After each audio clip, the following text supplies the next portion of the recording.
اللہ علیہ وسلم نے ملک ہندوستان کی بھی تعریف فرمائی ہے۔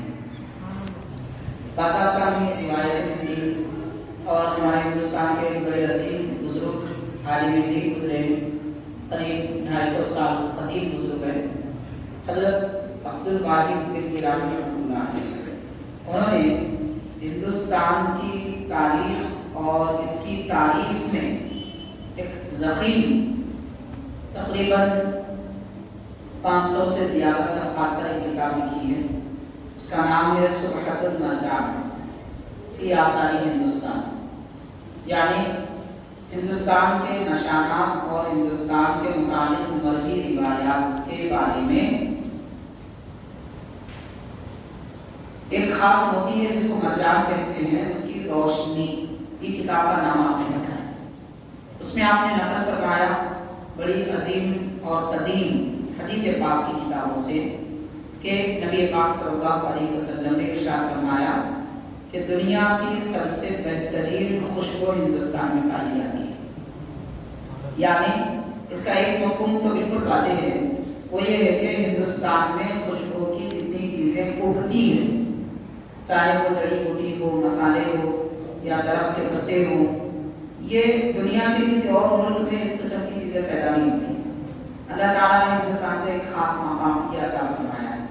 اس کے علاوہ ہندوستان ایک ایسا مقام ہے کہ یہاں پر سب سے پہلے زمین پر اللہ تبارک و تعالیٰ کی تعریف کسی اگر زمین پر کی گئی ہے تو وہ ہندوستان ہے، کیونکہ حضرت آدم علیہ السلام جنت سے جب دنیا میں تشریف لائے تو سیدھا ایسے مقام پر تشریف لائے ایک پہاڑ جس کو سرندیپ کہتے ہیں، یہ سری لنکا میں پایا جاتا ہے، اور اس زمانے میں ہندوستان کا ہی وہ علاقہ تھا، اگرچہ کہ اب ایک الگ علیحدہ کنٹری بن چکا ہے مگر وہ ہندوستان میں شامل تھا۔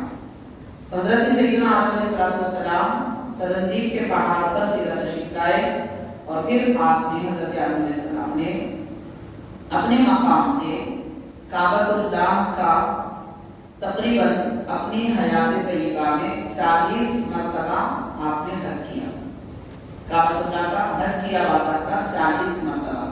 زیارت کتنے مرتبہ کی اس کی کوئی تفصیل وغیرہ نہیں ہے، وہ اس سے زیادہ ہے، لیکن حج آپ نے تقریباً 40 مرتبہ کیا۔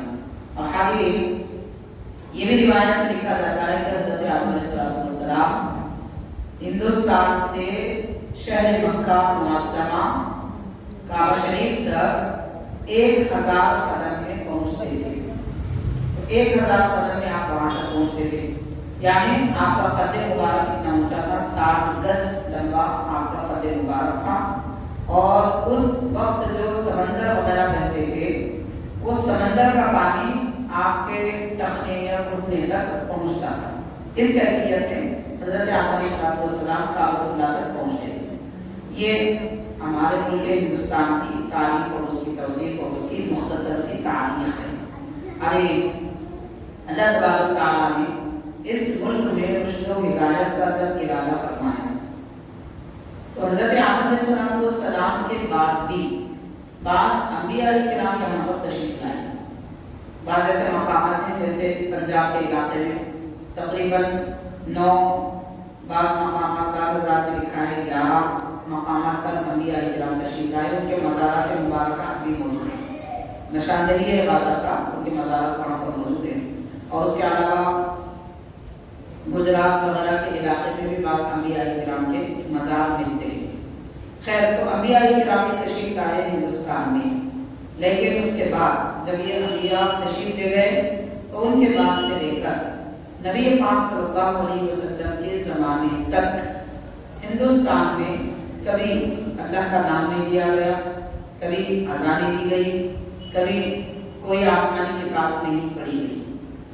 جس زمانے میں انبیاء کرام تشریف لائے تھے وہ قدیم حضرت نوح علیہ السلام کے زمانے کے بعد کی بات ہے۔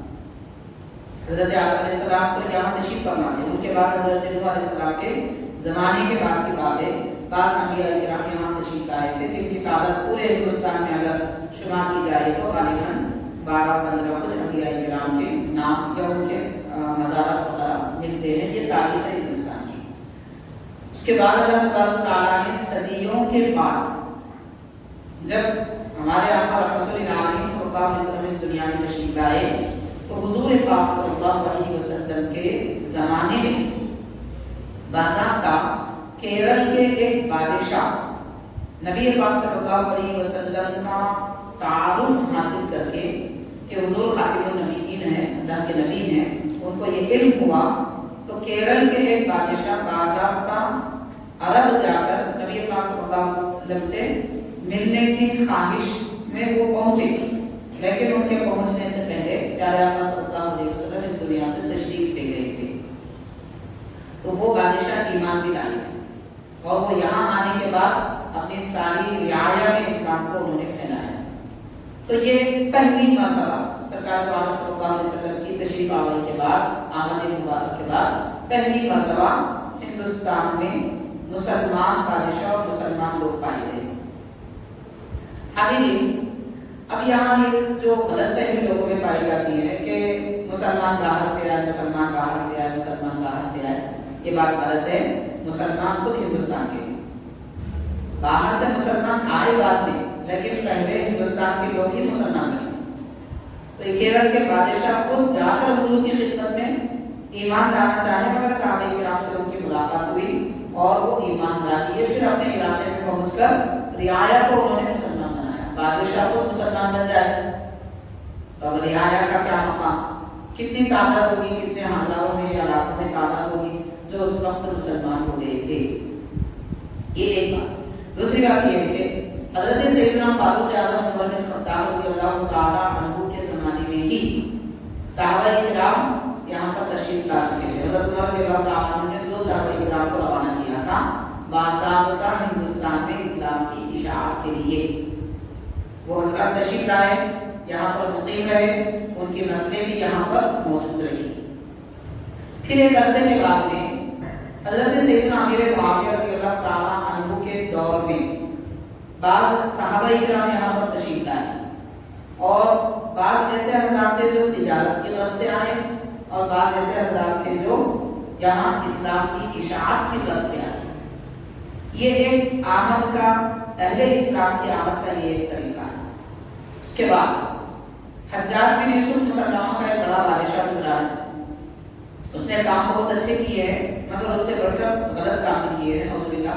بہت سارے صحابہ کرام کو شہید کیا اور بہت سارے تابعین کو اس نے شہید کیا، ظلم و ستم کا بازار گرم کیا تھا، لیکن بہت سارے اچھے کام بھی کیے۔ اس کے اچھے کاموں میں ایک کام یہ بھی ہے کہ اس نے غالباً اپنے بھانجے محمد بن قاسم رحمۃ اللہ علیہ کو یہاں پر روانہ کیا۔ حضرت محمد بن قاسم رحمۃ اللہ علیہ ہندوستان جب تشریف لائے تو اپنے ساتھ 2000 لوگوں کو لے کر آئے، 2000 لوگوں کو لے کر آئے اور وہ خشکی کے راستے سے آئے۔ اس طریقے سے ان کے آنے کے بعد میں ہندوستان میں مزید اسلام پھیلا، اتنا پھیلا کہ ایک علاقہ جس کا نام ڈابیل ہے وہ سارا علاقہ مسلمان ہو گئے، سب کے سب مسلمان ہو گئے، قلعہ، بادشاہ، گورنر جتنے تھے سب مسلمان ہو گئے ان کے حسن اخلاق وغیرہ دیکھ کر۔ یہ ایک زمانہ تھا۔ یہ جتنی باتیں ہیں یہ تقریباً 1 صدی سے 1.5 صدی کے درمیان کی، یعنی صحابہ کرام کے دور سے لے کر 1.5 صدی تک یہ معاملات پیش آئے۔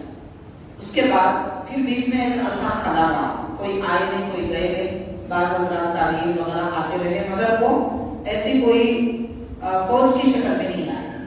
پھر سلطان محمود غزنوی رحمۃ اللہ علیہ ایک زمانے کے بعد 10 مرتبہ انہوں نے ہندوستان کا رخ کیا اور اس میں سے غالباً 6 یا 7 مرتبہ ان کو شکست ہوئی اور 3 مرتبہ ان کو کامیابی ہوئی۔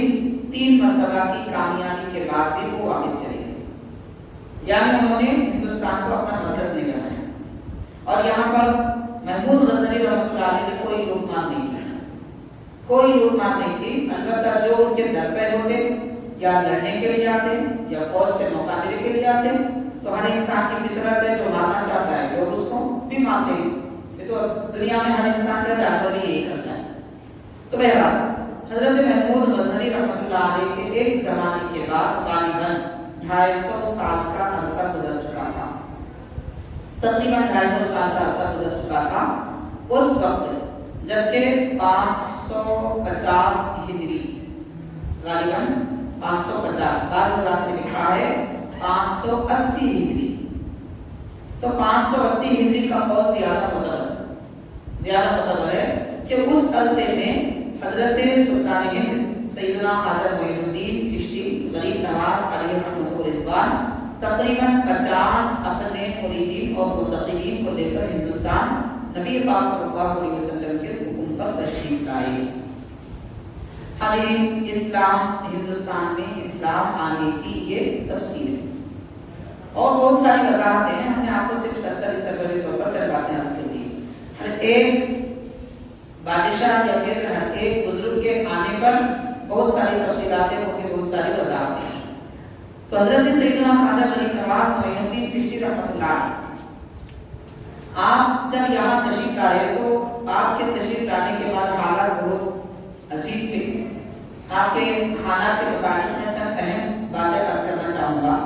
ہندوستان جب آپ تشریف لائے، سب سے اہم بات یہ ہے کہ آپ کو یہاں یا کوئی بھی کسی بھی مقام پر جب جاتے ہیں یا جانا چاہتے ہیں تو وہاں پہنچنے سے پہلے وہاں کے حالات دریافت کرتے ہیں، ماحول اچھا بناتے ہیں، سازگار بناتے ہیں اور آرام سکون چین کا سارا انتظام کرتے ہیں. سب انتظام ہونے کے بعد میں وہ اس مقام پہ پہنچتے ہیں. یہ لوگوں کا طریقہ کار. اور جتنے لوگ تقریباً جتنے بھی لوگ دین اسلام کی اشاعت کرتے ہیں، پیام حق لوگوں تک پہنچاتے ہیں، اللہ تبارک و تعالی رسول پاک صلی اللہ علیہ وسلم کے تعلیمات عام کرنا چاہتے ہیں، وہ ایسی جگہ عموماً نہیں جاتے جہاں ان کی جان کو اندیشہ ہو، ان کے لیے تکلیف پہنچانے کے اندیشے ہوں، راستے میں پانی بچھائے جاتے ہوں، رہنے کے لیے مکان نہ ہو. اس طریقے کا کوئی انتظام اگر نہیں ہے تو لوگ عام طور پہ کسی مقام پہ جا کر دین اسلام کی تبلیغ بھی نہیں کرتے. لیکن یہ حضرت سیدنا خواجہ معین الدین چشتی رحمۃ اللہ علیہ کی خاصیت ہے. یہ خاصیت ہے آپ کی کہ آپ جب ہندوستان تشریف لائے، آپ کو پہلے ہی سے اس بات کی اطلاع کی کہ یہ کفر و شرک کا مرکز ہے، اور ایسا کفر و شرک کا مرکز کہ تقریباً 5000 سال کا عرصہ گزر چکا ہے. 5000 سال کا تقریباً عرصہ گزر چکا ہے. اللہ کہنے والے یہاں پر نہیں تھے. اس طرح کفر و شرک کا مرکز، اور ایسا کفر و شرک کا مرکز تھا کہ کل تعداد اس زمانے میں ملک ہندوستان میں جتنے لوگ تھے ان سے بڑھ کر وہ خداؤں کو مانتے تھے. جتنی تعداد تھی ان سے بڑھ کر وہ خداؤں کو مانتے تھے. نعوذ باللہ. ایسے کفر و شرک کا مرکز. اور پھر حضرت غریب نواز رحمۃ اللہ علیہ جب یہاں تشریف لائے، بادشاہ وقت اس وقت جو اجمیر کا بادشاہ تھا، رائے پتھورا اس کا نام تھا، اس کی ماں کاہنہ تھی. علم نجوم سے اس کو کچھ معلومات تھے، تو وہ ستاروں کو دیکھ کر ستاروں کے علم سے یہ جان گئی کہ اس کے بیٹے کا تخت الٹنے والا ہے، اس کی بادشاہت ختم ہونے والی ہے. اس بنیاد پر اب یہ اور بات ہے کہ علم نجوم سے جو باتیں ثابت ہوتی ہیں وہ 100% صحیح نہیں ہوتی، 100% صحیح نہیں ہوتی، تھوڑی صحیح ہو جاتی ہے اور بہت ساری غلط رہتی ہے. البتہ یہ جو ستاروں کا علم ہے، اس علم کے جو قاعدے ہیں، ہر علم کے کچھ نہ کچھ قاعدے ضابطے ہوتے ہیں، تو اس علم کے جو قاعدے ہیں یہ قاعدے دین اسلام کے قانون کے مطابق ہیں تو وہ اچھے ہیں اور قابل قبول ہیں. اگر کوئی دین اسلام کی عقیدے، عمل، تعلیم، احکام کے خلاف ہے تو پھر وہ علم نجوم قابل قبول نہیں. یہ اصل بنیاد ہے، یہ بھی یاد رکھنا چاہیے. بہرحال اس کی بادشاہ کی ماں رائے پتھورا کی ماں نے یہ جان لیا تھا کہ کوئی تصرف اور اختیار اور قوت والی شخصیت، کوئی اللہ کے نیک بندے یہاں آنے والے ہیں اور ان کی آمد کی وجہ سے اس کا تختہ بیٹے کا الٹ جائے گا. اس لیے اس نے ایک مرتبہ خواب میں بھی دیکھا کہ وہ شخصیت کون ہے. تو جن کو خواب میں دیکھ رہا اس نے صورت وغیرہ بتائی، تو حضرت سیدنا معین الدین چشتی غریب نواز رحمۃ اللہ علیہ کی صورت اس وقت بنائی گئی، خیالی تصویر بنا کر ہندوستان کے اطراف میں جیسے بارڈر کی حفاظت کے لیے لوگ ہوتے ہیں، اتنے سارے علاقوں میں آپ کی تصویر بھیج دی گئی۔ اب تصویر بھیجنے کا یہ مطلب نہیں ہے کہ کوئی پرنٹ سے نکالا گیا ہو، یہ موجودہ زمانے کے لحاظ سے اس کا قیاس نہ کرے۔ میں جو بات عرض کر رہا ہوں یہ تقریباً 800 سال پہلے ہندوستان کی لکھی ہوئی تاریخ کے مطابق عرض کر رہا ہوں۔ کوئی ہوائی بات نہیں ہے، کوئی خلا نہیں ہے کہ اس کو ہوا میں بنایا گیا ہو، بلکہ باضابطہ 700-800 سال پہلے جو تاریخ ان کے ہندوستان کی زبان عربی میں، زبان فارسی میں اور زبان اردو میں لکھی گئی ہے، اس کی میں وضاحت کر رہا ہوں۔ تو بہرحال حاضرین کرام، حضرت سیدنا علی نواز رحمۃ اللہ علیہ آپ حضور پاک صلی اللہ علیہ وسلم کے دربار اقدس میں حاضری دیے اور وہاں سے ہندوستان کی طرف نبی پاک صلی اللہ علیہ وسلم کے حکم پر تشریف لائے۔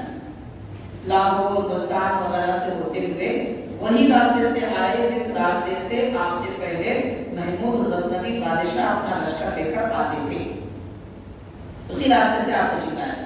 جب ہندوستان میں آپ داخل ہوئے تو آپ کی صورت دیکھ کر وہاں جو نگران، وزیر یا سپاہی وغیرہ ہوتے تھے وہ دیکھ کر پہچان گئے کہ یہ وہی شخصیت ہے جن کے بارے میں ہمیں کہا گیا ہے کہ ان کو معاذ اللہ شہید کر دیا جائے۔ بادشاہ کی طرف سے اعلان پہلے ہی سے ہو چکا تھا۔ حضرت علی نواز رحمۃ اللہ علیہ کوئی آرام دہ مکان میں نہیں پہنچنے والے تھے، بلکہ آپ کے لیے راستوں میں کانٹے تھے، جان کے اندیشے تھے، مشکلات کا سامنا کرنا پڑنا تھا۔ یہ کیفیتیں رکھتے ہوئے بھی محض صرف اس لیے کہ اللہ کا دین بلند ہو جائے، اس سرزمین پر خالق کائنات کے دربار میں سجدہ کرنے والی قوم آ جائے، یہاں اللہ اکبر کی صدائیں بلند کر دی جائے، کفر و شرک کو مٹا دیا جائے، دین اسلام اور ایمان کی شمع لوگوں کے دل میں، بندگان خدا کے دل میں روشن کر دی جائے۔ یہ پاک مقاصد اور پاک نیتیں لے کر حضرت تشریف لائے۔ حضرت سیدنا خواجہ معین الدین چشتی رحمۃ اللہ علیہ تجارت کے لیے ہندوستان نہیں آئے، یا پھر آپ یہاں کوئی عالیشان محل وغیرہ بنانے کے لیے تشریف نہیں لائے، بلکہ صرف دین حق یہاں پر عام کرنے کے لیے تشریف لائے۔ حاضرین کرام، لیکن اللہ تبارک و تعالیٰ جب کسی بندے کی حفاظت فرمانا چاہتا ہے تو اسے کوئی طاقت روک نہیں سکتی، کوئی قوت اس کا بگاڑ نہیں سکتی، اور وہ کامیابی کی طرف جاتی ہے۔ چنانچہ حضرت معین الدین چشتی رحمۃ اللہ علیہ جہاں جہاں تشریف لے گئے، وہاں لوگوں نے جو آپ کو دیکھا، اس طرح اللہ تعالیٰ نے حفاظت فرمائی کہ وہ دیکھے، پہچان لیے۔ ان کے پاس ہتھیار تھے، طاقت تھی، قوت تھی، فوج تھی، مگر اس کے باوجود وہ حضرت کو کچھ نقصان نہیں پہنچا سکے، کیونکہ اللہ تبارک و تعالیٰ کی تائید آپ کے ساتھ تھی۔ اس طرح آپ دہلی تشریف لائے۔ حاضرین، دہلی میں اجمیر شریف دراصل اس زمانے میں ہندوستان کا پایہ تخت تھا، دارالسلطنت کا کیپٹل تھا، اور دہلی میں اس بادشاہ کا بھائی گورنر تھا۔ رائے پتھورا یہ بڑا بادشاہ ہے جو اجمیر میں سلطنت سنبھالتا تھا، اس کا بھائی دہلی میں بادشاہ ہے۔ حضرت علی نواز رحمۃ اللہ علیہ نے ایک کھلے میدان کا انتخاب فرمایا اپنے قیام کے لیے۔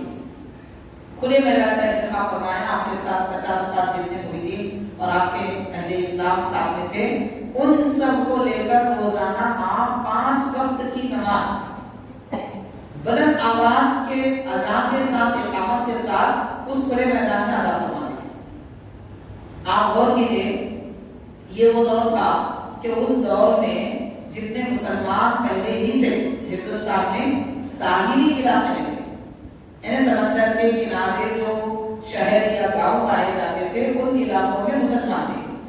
صحابہ کرام کے دور میں ہی مسلمان یہاں آ چکے تھے، لیکن ان ساحلی علاقوں کے علاوہ باقی جتنا ہندوستان ہے، 1-2 مقامات کے علاوہ 1-2 مقامات میں ایک بڑا شہر ہے بہرائچ میں بھی مسلمان تھے حضرت علی نواز کے تشریف لانے سے پہلے اس علاقے میں، کیونکہ وہاں پر ایک بڑے اور ایک بزرگ آئے تھے، تو ان بزرگ کی محنتوں کی وجہ سے وہاں پر اسلام پھیلا تھا۔ تو بہرائچ میں بھی درمیان میں یہ پایا جاتا ہے، باقی ساحلی علاقوں میں مسلمان ہیں، لیکن ان مسلمانوں پر ظلم و زبردستی کی جاتی تھی، ان کا حق ان کو نہیں دیا جاتا تھا۔ خوف کی کیفیت میں مسلمان زندگی گزارتے تھے. حضرت سیدنا خواجہ معین الدین چشتی رحمۃ اللہ علیہ جب تشریف لائے تو ماحول ایسا تھا کہ مسلمانوں کی صورت دیکھنا لوگ پسند نہیں کرتے تھے. تو ایسے خوف کے موقع پر، خوف کے عالم میں آپ جب تشریف لائے تو چھپ کر نماز ادا نہیں فرمائی، اذان آہستہ نہیں دی گئی، کوئی چار دیواری میں آپ نے نماز ادا نہیں فرمائی، بلکہ آپ نے اپنا پڑاؤ ایک کھلے میدان میں ڈالا. دلی میں کس مقام پر، اس کا بھی ذکر ملتا ہے. آج دہلی میں ایک مسجد ہے جس کو مسجد الہی کہتے ہیں، اس محلے کا نام مجھے یاد نہیں ہے. وہ مسجد الہی میں الحمدللہ ہم گئے تھے، وہاں پر نماز بھی پڑھے ہیں. مسجد الہی کے سامنے والے حصے میں، جب وہ مسجد نہیں تھی اس کے سامنے والے حصے میں کھلا میدان تھا، وہاں پر آپ نے پڑاؤ ڈالا تھا. حضرت غریب نواز رحمۃ اللہ علیہ 5 وقت کی نماز ادا فرماتے تھے. جب آپ نماز ادا فرماتے اپنے سارے حضرات کو لے کر، ساتھیوں کو لے کر، تو کیفیت یہ ہوتی تھی کہ سارے مشرک بت پرست نماز کا منظر دیکھنے کے لیے آپ کے اطراف جمع ہو جاتے تھے، کیونکہ ان لوگوں کے لیے ایک نیا عمل تھا، کبھی دیکھا نہیں گیا تھا. جیسے کہ اس دور میں لوگ تماشا بین ہو کر ایک نئی چیز دیکھنے کے لیے جمع ہو جاتے ہیں.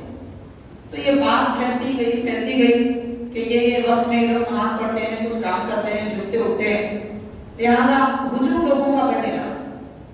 آپ غور کیجیے، دین اسلام پھیلانے کے لیے حضرت خواجہ غریب نواز رحمۃ اللہ علیہ نے کیسے کیسے طریقے اختیار فرمائے. دین اسلام حکمت سے، دین اسلام علم سے، اور دین اسلام بزرگوں کی عنایتوں سے پھیلا.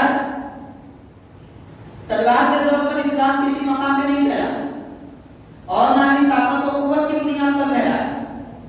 اسلام مسلمانوں کے اخلاق کی بنیاد پر پھیلا ہے، اور اسلام مسلمانوں کی پرہیزگاری، پھر ان کے قلب کی نورانیت کی وجہ سے پھیلا ہے.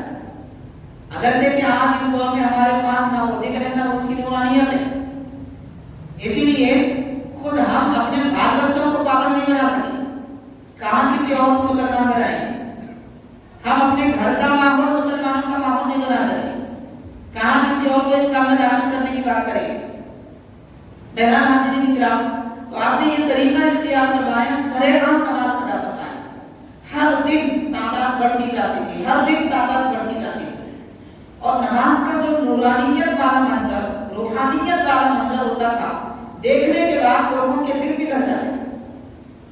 آپ اگر وہ منظر اگر دیکھنا چاہتے ہیں کہ اس زمانے میں کیسا ہوا ہوگا، آج بھی آپ دیکھ سکتے ہیں. سوشل میڈیا پر جائیے، آپ یوٹیوب، فیس بک وغیرہ پر سرچ کریے کہ یورپین ممالک میں، ملکوں میں نماز، آپ اس کو سرچ کریے، آپ کو پتا چلے گا. کوئی ایک آدمی نماز پڑھ رہا ہوتا ہے، سارے عیسائی، یہودی وغیرہ جمع ہو کر تعجب سے دیکھتے ہیں کہ یہ کیا ہو رہا ہے. بلکہ بعض لوگ تو نقل بھی کرنے لگتے ہیں، وہ جیسا نماز پڑھتے ہیں یہ بھی پڑھنے لگتے ہیں، کیونکہ نماز میں یہ تاثیر ہے، نماز میں جذابیت ہے، نماز میں کھینچنے کی صلاحیت ہے کہ وہ غیروں کے دلوں کو اپنی طرف کھینچ لیتے ہیں. یہ منظر، اور پھر نماز کس کی نماز؟ ہم جیسے ایرے لوگوں کی نماز نہیں کہ رکعت باندھی ہے تو ہم بازار میں کھڑے ہیں، مسجد میں، مگر پوری عقل، پوری سمجھ، پوری یاد بازار کی، رشتہ داروں کی ہے، خریداری کی ہے، یہ فکر. حضرت خواجہ غریب نواز معین الدین چشتی رحمۃ اللہ علیہ کی نماز ہے.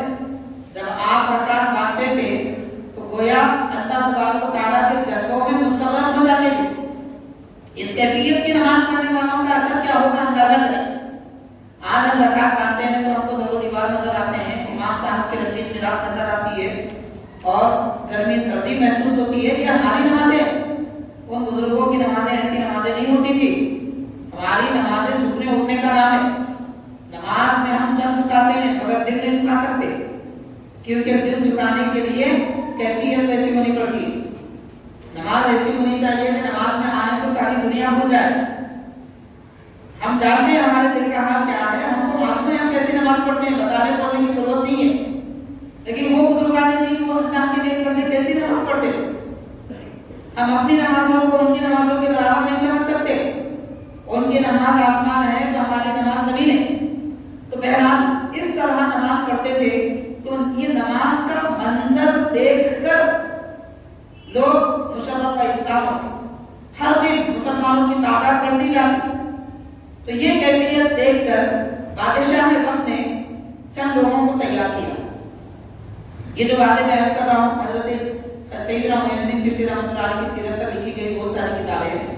مثال کے طور پر ایک کتاب ہے مرآت الاسرار اور ایک کتاب ہے اقتباس الانوار، اور یہ تقریباً 250-300 سال پہلے لکھی گئی یہ کتابیں ہیں فارسی زبان کی. اور قدیم کتابیں ہیں حضرت نظام الدین اولیاء محبوب الہی رحمۃ اللہ علیہ کی کتابیں. 3 کتابیں آپ کی ہیں جو محفوظات ہیں، راحت المحبین، افضل الفوائد اور فوائد الفواد. اسی طرح حضرت سیدنا خواجہ قطب الدین بختیار کاکی رحمۃ اللہ علیہ کی کتابیں دلیل العارفین. ایسی کئی ایک کتابوں میں ملفوظات میں بزرگوں کے یہ سارے احوال اور یہ واقعات بیان کیے گئے.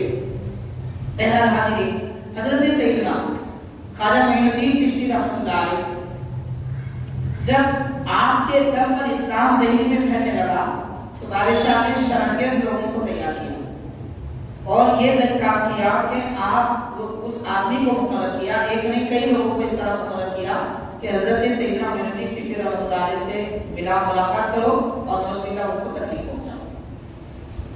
لوگ کئی مرتبہ حضرت کے پاس ناپاک ارادے سے آتے، آپ کو شہید کرنے کے ارادے سے آتے، لیکن اللہ تعالیٰ آپ کی حفاظت اس طرح فرمایا کیونکہ اللہ تعالیٰ نے آپ کو ہندوستان میں اسلام پھیلانے کے لیے بھیجا تھا. ظاہر ہے اللہ تعالیٰ جو ارادہ فرماتا ہے وہی ارادہ پورا ہوتا ہے. مخلوق کا کسی کا ارادہ کبھی پورا نہیں ہوتا. رب جو چاہتا ہے وہی ہوتا ہے. خالق کائنات کی شان یہ ہے، رب فرماتا ہے فعال لما یرید، کہ وہ جو ارادہ فرماتا ہے وہی کرتا ہے، اس کے ارادے کو کوئی روک نہیں سکتا. یہ شان پروردگار کی. اللہ تعالیٰ حضرت معین الدین چشتی غریب نواز رحمۃ اللہ علیہ کی حفاظت فرمانا چاہتا ہے. اللہ تبارک و تعالیٰ ہندوستان میں اسلام پھیلانا چاہتا ہے.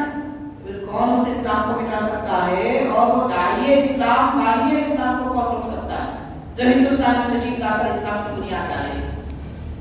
حاضرین کرام، ایک مرتبہ ایک شخص حضرت کے پاس آیا. حضرت کا معمول تھا کہ نماز کے بعد میں لوگ آپ سے ملاقات کرتے تھے، مصافحہ کرتے، تو آپ سب سے باضابطہ کھلے میدان میں مصافحہ فرماتے، اقتدار لوگوں کی راہ کرتے.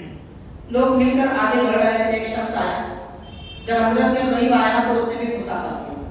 مصافحہ کرنے کے بعد کچھ دیر ٹھہرا، یعنی وہ تذبذب میں تھا.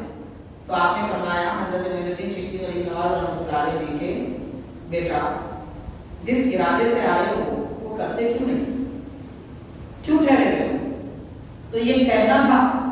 اس کے جسم پر لرزہ طاری ہو گیا اور وہ بغل میں ایک چھری چھپا کے لایا تھا، تو جو فوراً اس کے ہاتھ سے گر گئی، لرزہ طاری ہو گیا، کانپنے لگا، حضرت کے قدموں میں گر گیا اور کہنے لگا کہ حضرت میں اپنے ارادے سے نہیں آیا، بادشاہ نے مجھے زبردستی بھیجا ہے.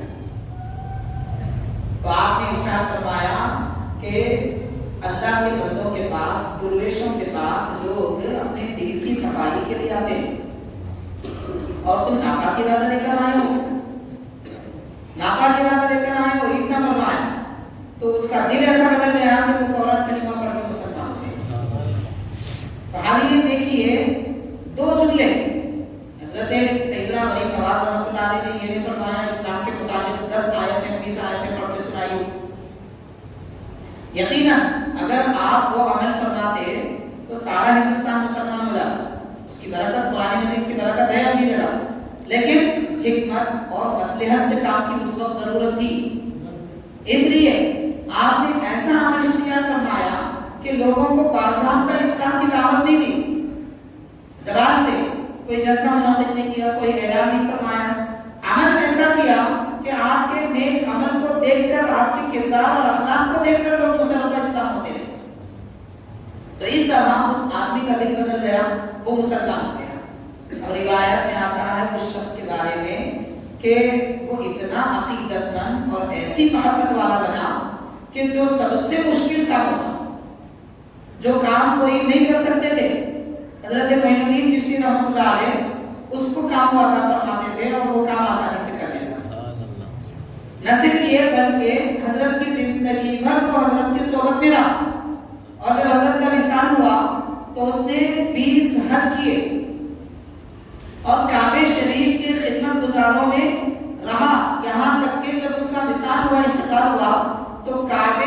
خدمت گاروں کے لیے جو علیحدہ تدفین کے لیے زمین تھی وہاں پر اس آدمی کی تدفین ہوئی۔ تو آپ غور کیجئے کہ جو آدمی ناپاک ارادے سے آتا ہے، حضرت اس پر اپنی نظر کرم فرماتے ہیں تو دل کی کیفیت بدل جاتی ہے۔ تو غور کیجئے کہ جو ناپاک ارادے سے جائے اس پر اتنا کرم، پھر پاک اور محبت سے اگر کوئی حضرت کی خدمت میں جائے، نام لے، ذکر کرے، تو پھر اس پر کیا کرم نہیں ہوگا؟ اس کے دل کی کیفیت کیسے نہیں بدل جائے گی؟ ایک نظر کرم سے جب کفر و شرک ٹوٹ سکتا ہے، مٹ سکتا ہے، جن کے دل میں ایمان کی شمع پہلے سے روشن ہے، آپ اگر توجہ فرمائیں تو وہ ایمان کی شمع تو ایمان کا سورج بن جائے۔ تو بہرحال حاضرین کرام، اس دور میں مسلمانوں کو بزرگان دین سے ایسی عقیدت کو محبت رکھنے کی ضرورت ہے۔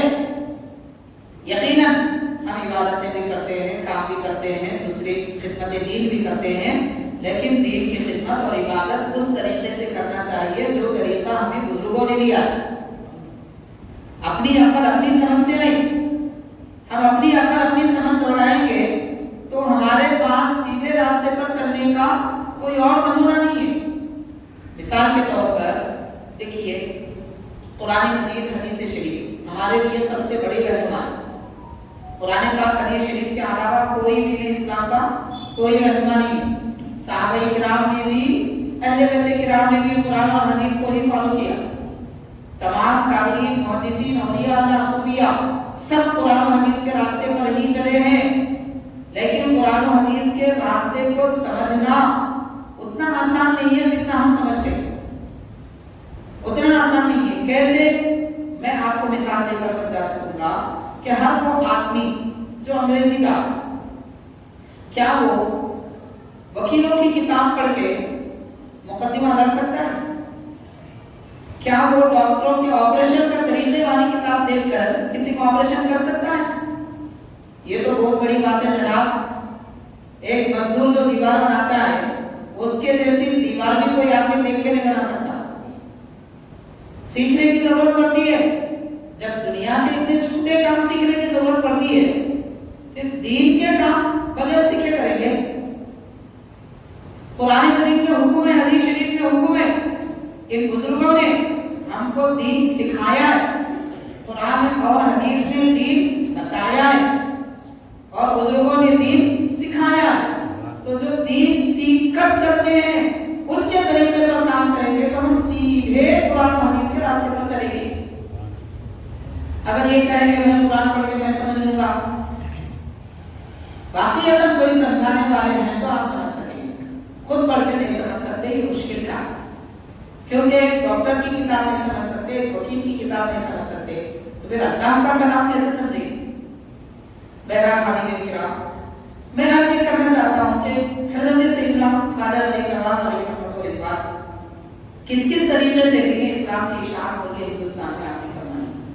حاضرین، جیسا کہ ہم نے عرض کیا، آپ جس وقت یہاں تشریف لائے، آپ کے لیے کوئی مخمل نہیں بچھایا ہے اور آرام کے لیے کوئی گدے موجود نہیں تھے، کہ نماز پڑھنے کے لیے کوئی قالین نہیں تھے۔ آج ہمارے پاس مسجدوں میں قالینیں ہیں، لیکن حضرت جب تشریف لائے، کھلے میدان کی مٹی پر سجدہ کیا، کھلا میدان تھا، مٹی اور کنکر پر سجدہ کیا، پیشانی اللہ کے دربار میں جھکائی ہوئے، اس طریقے سے جھکائی، مشکلات کا سامنا تھا۔ تو جو بات میں اصل بات کی طرف آ رہا ہوں، جو میں نے ابتدا میں عرض کیا تھا، یہ حضرت کی خاصیت ہے۔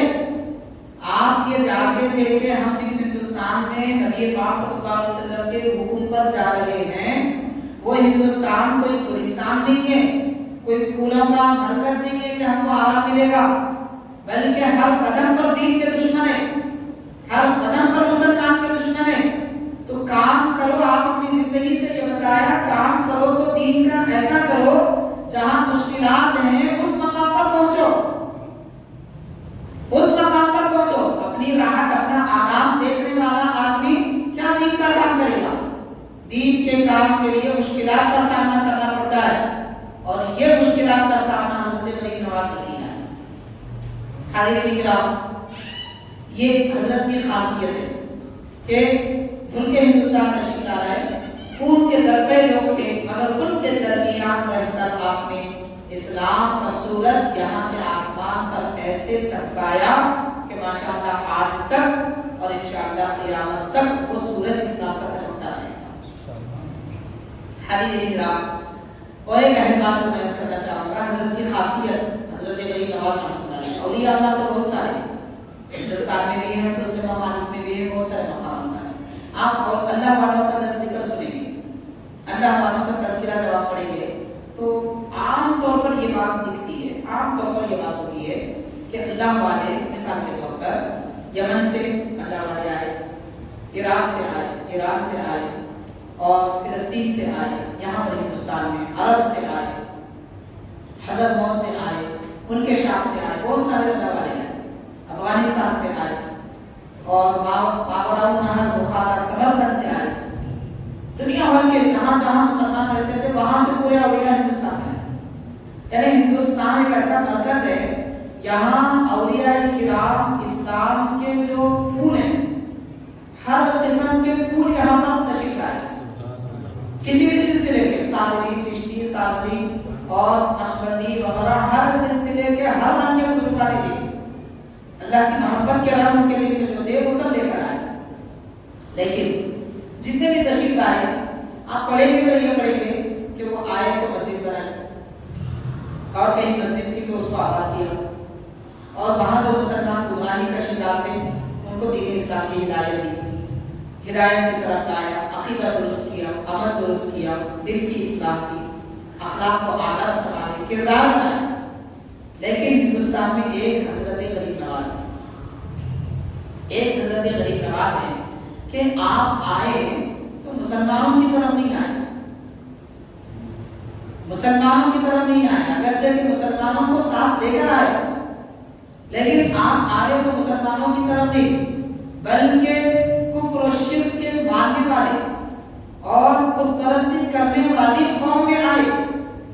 یہ خاصیت انبیاء کرام کی اور صحابہ کرام کی۔ آپ پڑھیے صحابہ کرام کی زندگیاں کہ صحابہ کرام نبی پاک صلی اللہ علیہ وسلم کے حکم پر جس ملک کو گئے اس ملک میں آگ کی پوجا ہوتی تھی، بت پوجے جاتے تھے، دوسرے اور کام ہوتے تھے۔ یعنی صحابہ کرام نے کفر و شرک کا خاتمہ کیا، کفر و شرک کو ہٹا کر لوگوں کے دل میں اللہ تعالیٰ وحدہ لا شریک لہ کی محبت ڈالی، اور یہ کام انبیاء کرام نے کیا، انبیاء کرام کی نقش قدم پر صحابہ نے کیا، اور صحابہ کرام کے فیض سے حضرت غریب نواز نے ہندوستان میں ایک بڑی ایسے ہیں جو ایسا کام انجام کیے ہیں کہ سارے ہندوستان میں اسلام کی شمع روشن فرما دی۔